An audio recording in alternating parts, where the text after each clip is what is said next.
मसीह में आप सबको सलाम। खुदावंद आपको और आपके ख़ानदान को बरकत, सेहत और तंदुरुस्ती अता करे। मसीह यसु नासरी के नाम से आमीन। हमारे लिए आज की तिलावत मुकद्दस पौलुस रसूल का ख़त फिलिपियों के नाम, तीसरा बाब 17 आयत से चौथे बाब की पहली आयत तक।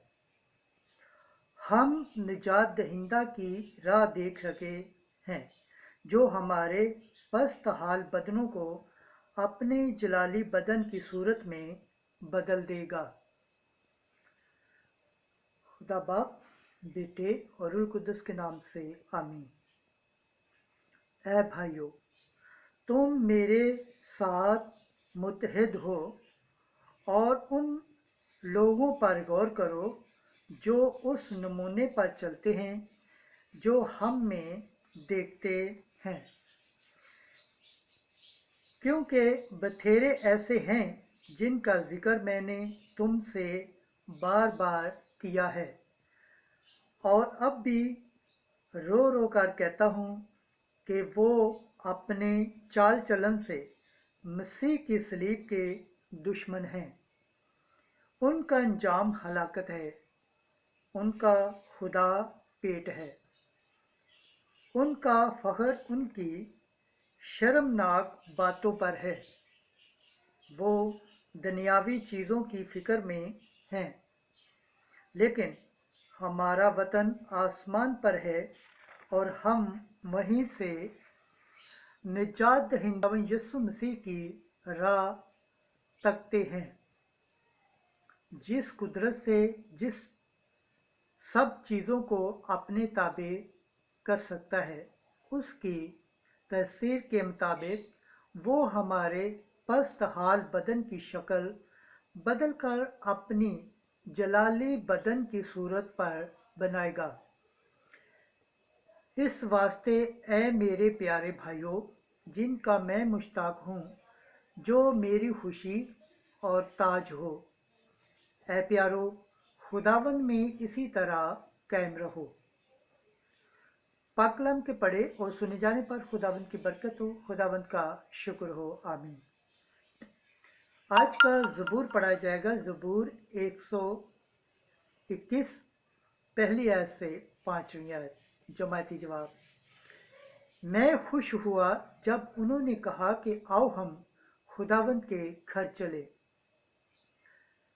मुझे खुशी हुई इसलिए कि उन्होंने मुझसे कहा कि आओ हम खुदावंद के घर चले। ऐ यरूशलेम, हमारे पाँव इस वक्त तेरे फाटकों में हैं। जमाती जवाब। मैं खुश हुआ जब उन्होंने कहा कि आओ हम खुदावंद के घर चले। ऐ यरूशलेम, तू जो शहर की मानद पुख्ता इत्तेहाद से तमीर किया हुआ है, वहाँ कबाइल यानी खुदावंद के कबाइल जाते हैं। जमाती जवाब। मैं खुश हुआ जब उन्होंने कहा कि आओ हम खुदावंद के घर चले। इसराइल की शहादत के मुताबिक जाते हैं ताकि खुदावंद के नाम का शुक्र करें। वहाँ अदालत के तख्त कायम किए गए हैं, यानी दाऊद के घराने के तख्त। जमाती जवाब। मैं खुश हुआ जब उन्होंने कहा कि आओ हम खुदावंद के घर चले। खुदावंद के पाक कलाम पढ़े और सुने जाने पर खुदावंद की बरकत हो, खुदावंद का शुक्र हो। आमीन। नाराए हम्द। खुदा का कलाम जिंदा और मुहस्सर है और कालब के ख्यालों और इरादों को भी जांचता है। आज की अंजील मुकद्दस लूका के मुताबिक 16 बाब पहली आयत से 8वीं आयत। इस दुनिया के फर्जंद नूर के फर्जंदों की निस्बत अपने तौर तरीके में ज़्यादा होशियार हैं। एक दिन यसु ने अपने शागिर्दों से कहा कि एक दौलतमंद आदमी था, जिसका एक मुख्तार था और उसके पास उस पर इल्ज़ाम लगाया गया कि ये तेरा माल उड़ाता है।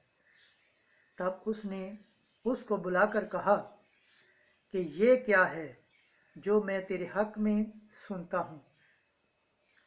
اپنی مختاری کا حساب دے، کیونکہ آئندہ تو مختار نہیں رہ سکتا۔ اس مختار نے اپنے جی میں کہا کہ میں کیا کروں؟